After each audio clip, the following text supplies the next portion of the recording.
Good morning, it's Seth at Houghton Lodge. Just a quick wander down the riverbank this morning. We've had a sprinkling of the white stuff here. Not enough to call anything, but we've had a bit anyway. I'm out with the dog at the moment, one of them. That dog there, it's called Carpet.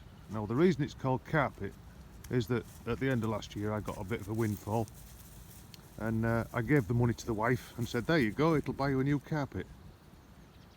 Within 20 minutes I'd spent the money on a Labrador. Anyway, on the river we occasionally find stuff that's died or been eaten or something like that. So we come along, as most river keepers do, with various traps to set out to catch something. Usually an invasive species like a mink or something like that. So I saw on this upper beat something that it had a trout out. So I came along, I set a trap, which is here,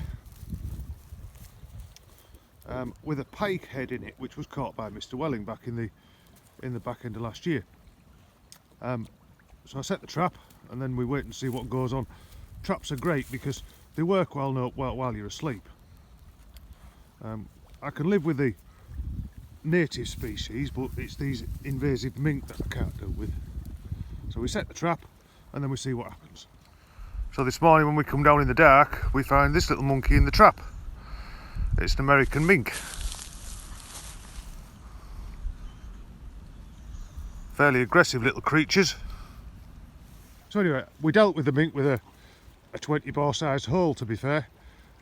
But they are an invasive species. They're not supposed to be here. These are the remnants of what was let go from the fur farms when the idiots let them go and thought they were doing good for the fur farm, but they're not really. They eat absolutely anything that moves. It's not just fish. They're not semi-aquatic. They'll go anywhere. They're like a giant ferret. They'll eat pheasants, they'll eat partridges, they'll eat all our native sort of species. The water voles and the moorhens are the first things to go normally because they're the easiest to catch. But anyway, we've got one less. So there you go. A little bit of what goes on in my world and a little bit of waffling again. Thank you.